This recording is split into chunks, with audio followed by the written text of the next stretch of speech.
De volta com o programa Tema Jurídico, que hoje está discutindo sobre as campanhas eleitorais para 2012, recebendo o juiz eleitoral e coordenador da Escola Superior da Magistratura em Campina Grande, Eli Jorge Trindade, e o professor de Direito da Facisa e promotor eleitoral de Serra Branca, Dimitri Nóbrega Amorim.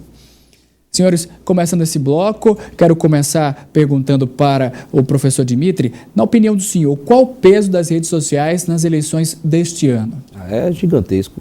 A gente vê o fenômeno internet, em verdade, não é só rede social, né? Que se popularizou em eleição, com escopo eleitoral com Obama, na eleição dele para presidente. Tanto é que ele popularizou o Twitter, segundo a mídia, né? É um dos responsáveis por essa popularização do Twitter. E a internet, que teve a sua liberação de uso para a propaganda eleitoral para essas eleições, tem um controle muito menor, tem um rigor, melhor dizendo, muito menor nessa eleição. Tanto é que no próprio dia da eleição ainda é possível propaganda via internet. O TSE entendeu que não podia se limitar essa propaganda de internet, até porque eu não sei nem materialmente se é possível, se tem como você fazer a retirada de um sítio e esse sítio não continuar sendo possível se fazer o acesso. Então, com base nisso, eu entendo como preponderante para os candidatos que souberem fazê-lo. Agora, evidentemente, respeitando a imagem do adversário, né, respeitando os limites que poucos existem com referência a essa propaganda, mas entendo eu que será preponderante, sim.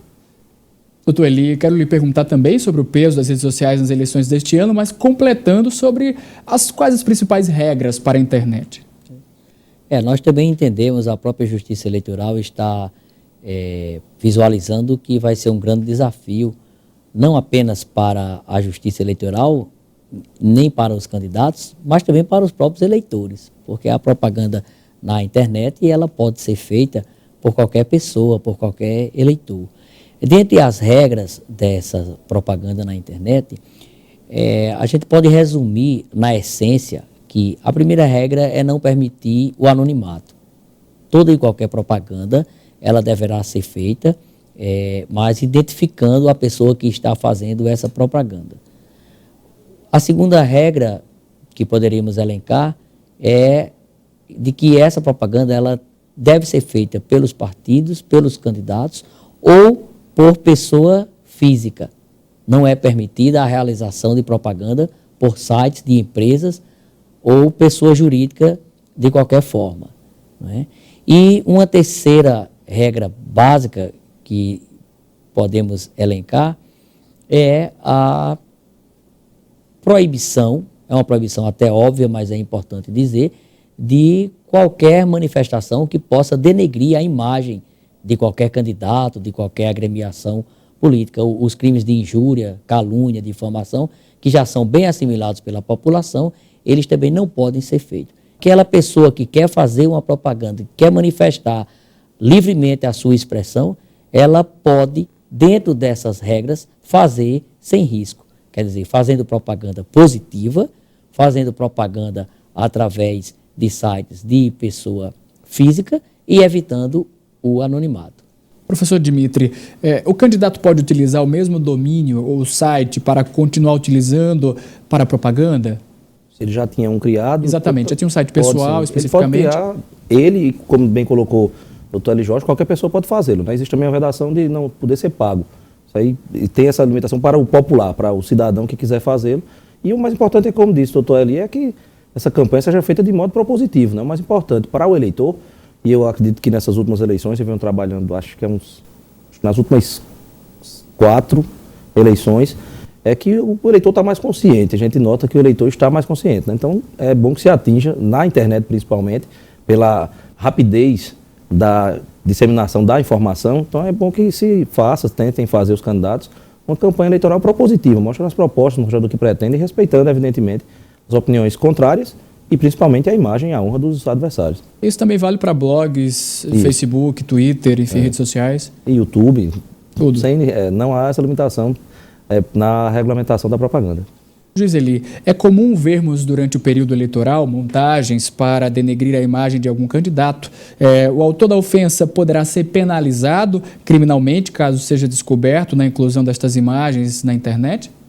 Sim, exatamente. Para isso a Justiça Eleitoral vai estar atenta e é essa a preocupação maior. Esse grande desafio que a gente tem da utilização dos canais de internet é exatamente porque, como é uma propaganda espontânea, é uma propaganda que pode ser feita inopinadamente por alguém que está com o Twitter na mão, então isso dá margem para que haja a propaganda negativa, alguma propaganda caluniosa, e é exatamente isso que nós temos a preocupação de esclarecer para a população em geral, que não pode ser feito esse tipo de propaganda. A propaganda que denigre a imagem de qualquer candidato ou partido político, essa propaganda precisa ser evitada. Os profissionais de comunicação, os jornalistas, eles têm um preparo não apenas intelectual, mas um preparo também ético do dia a dia do seu trabalho, e eles já têm essa consciência e têm a habilidade de saber evitar esse tipo de questão depreciativa.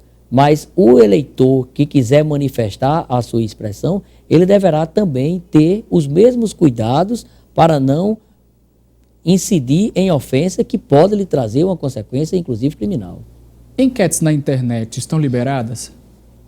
As enquetes elas são permitidas na internet, desde que fique esclarecido de que se trata de uma enquete e não de uma pesquisa, e de que seja feita de forma que não possa haver a identificação das pessoas que participaram.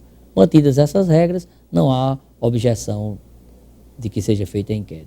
Professor Dimitri, sobre os debates na internet, um blogueiro, por exemplo, ele pode fazer um debate com os candidatos? Segue as mesmas regras de um debate na rádio, na televisão? Sim. Na resolução atual dessa eleição, não há nem menção, isso é interessante, na parte que pertence aos debates, de debate via internet. Só se faz menção aos debates de rádio e televisão. Mas, como não há essa proibição, não há essa restrição, é possível sim, respeitado, se for, por exemplo, como eu falei aqui no YouTube, filmado. Então vai ter as mesmas limitações similares às dos debates televisivos. Se for via streaming, né, com fala somente dos candidatos, as mesmas limitações que haveria, que existem para o rádio. Se for via chat, então observando, fazendo um paralelo com as limitações que existem para a rádio e televisão, sem problema nenhum.